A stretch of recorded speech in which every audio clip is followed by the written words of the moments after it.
kind of hanging parts, dude, so you can get the visual, you know? See how big the turbo is.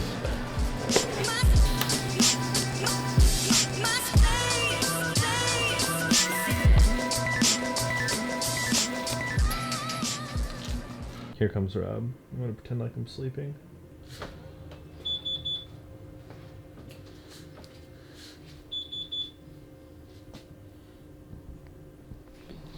Huh? Bitch. What? Little bitch. Gotcha, bitch. I wasn't saying. I was like, oh. Dude, my internals are liquid. That was nuts. Was it? The fact that I beat her. Get the top one. Top score. Top score. 3.02 or whatever. Yeah. Here it is. This is the day the car comes onto the ground. We're finishing up the last bits right now. Corey's making all that noise, which means work is getting done. I'm working on the front suspension. We're putting everything back onto the car and then dropping it to the ground. I almost remember how this car goes together. That threading is so fucked. These are soft aluminum. They're 6061, which is good general purpose aluminum. It's just not a safe thread. Like, it'll pull out at some point. We won't use these for the high speed runs. Corey was saying we'll build like a thing around it, so that way the bolt goes in centered. Right now, you can actually misthread the bolt, and I think that's what somebody did when we first built the car. They got it in like 2 threads on an angle. It happens, because there's nothing at the top to center the bolt. This is so exciting. It goes from being like completely just framed back to all the things that we have here at the shop. So the car gets put together. Obviously, we're missing the motor. That's half of it. Everything else here. This is the most it'll ever look like a car, and it leaves this shop after this. This frame is never getting worked on ever again. This is it. It's done. We have a major milestone completed today.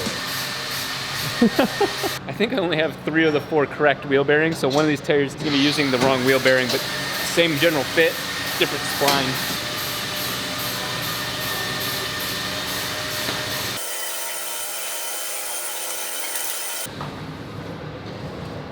Working? Yeah. This was just a balancing act. Yeah, oh yeah.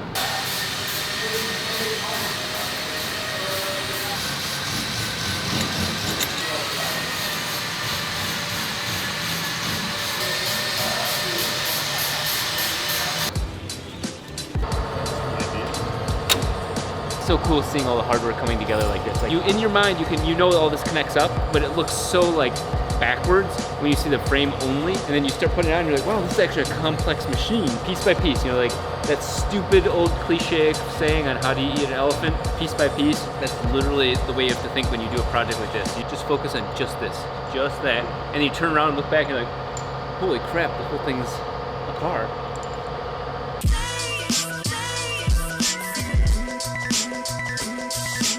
Corey saved me. I'm getting roasted, but I gotta give credit where it's due. Yeah, I got something right here. Mine does not have that. I was about to put this on the wrong side.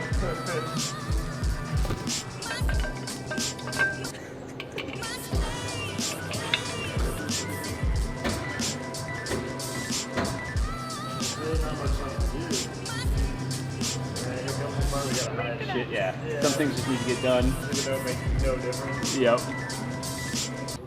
This stuff's been sitting, waiting for its moment.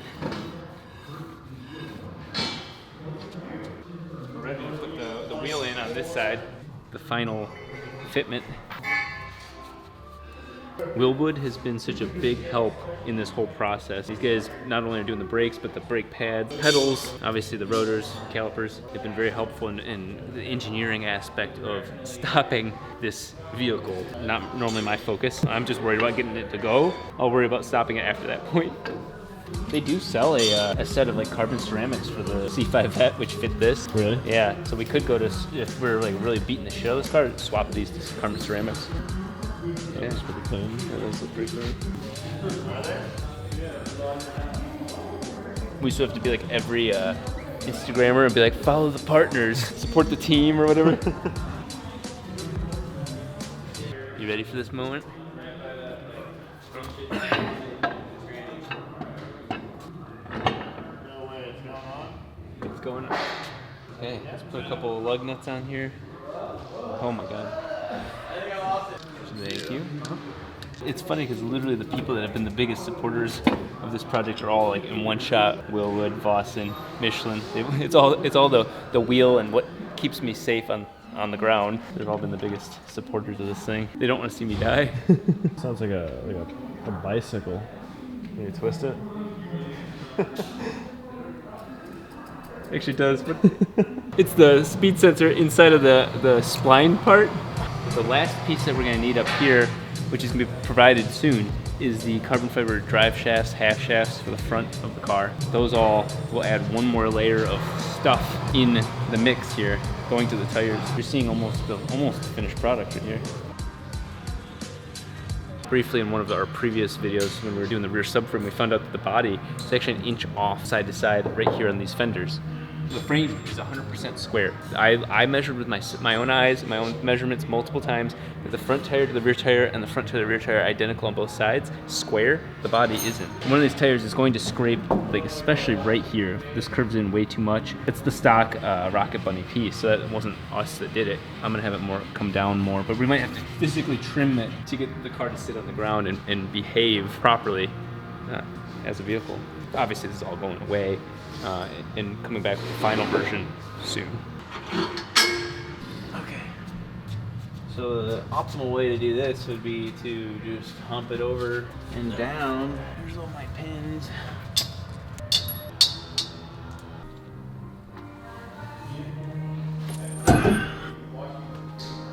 Okay.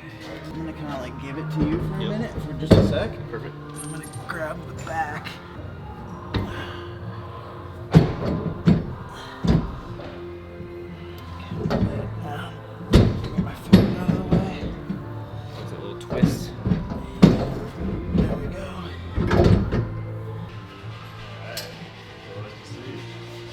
It was all me.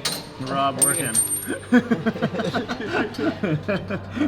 was a little me. Like 2% me.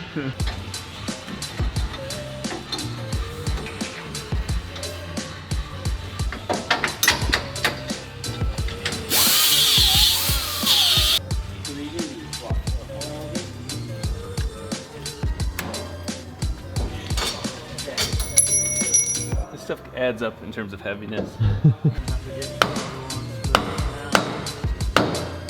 Final assembly of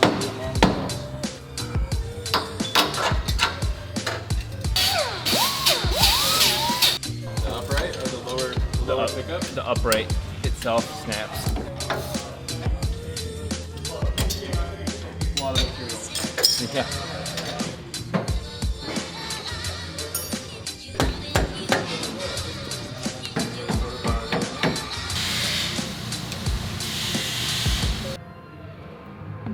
Two.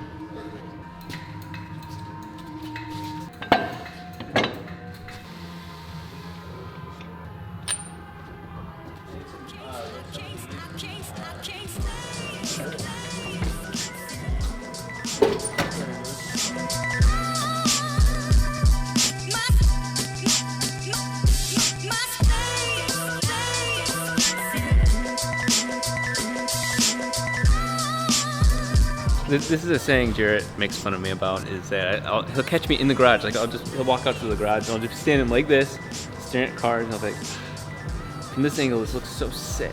This looks sick. Yeah.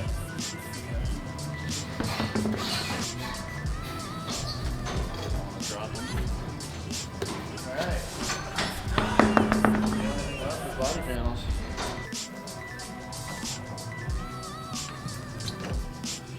Too high, too low? Oh my god, I forgot. This is the first time the actual rear brake calipers have been put on this car. They're not even together. These boxes look like they've been sitting in a shop for 10 years. You're like discovering ancient like parts. Yeah. Like the companies have gone out of business that have these parts. That's the first time in the car with the shocks.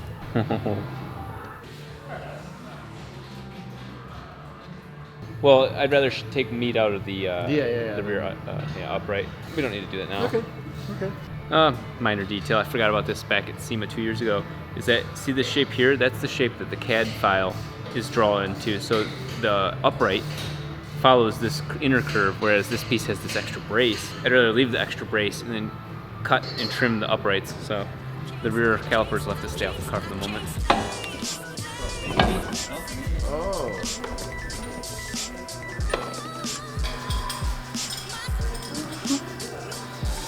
That's the first time we've spun the rear wheels because of the toe.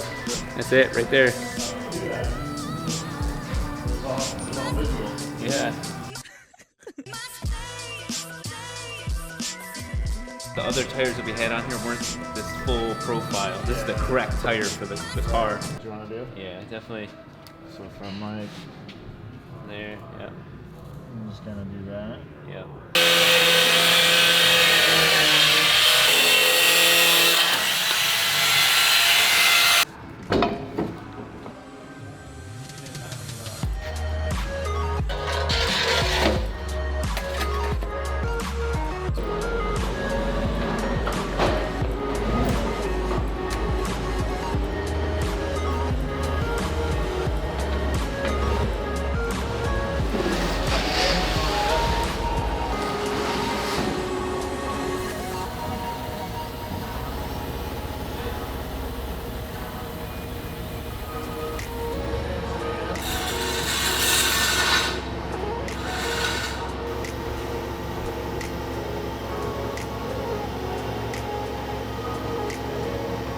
Might have to screw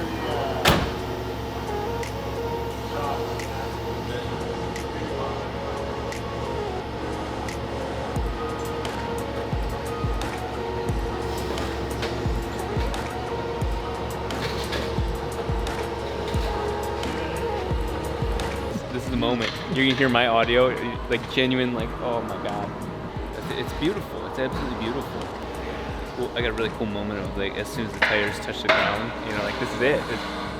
Some might find it slightly cheesy, but come on.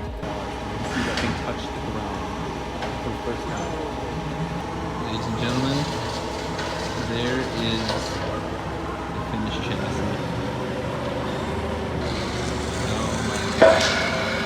It's so long, closer to the C5 vet length. It's 105 inches long, but that width really balances out where it doesn't look so long anymore. It looks really proportionate. Looks pretty sweet.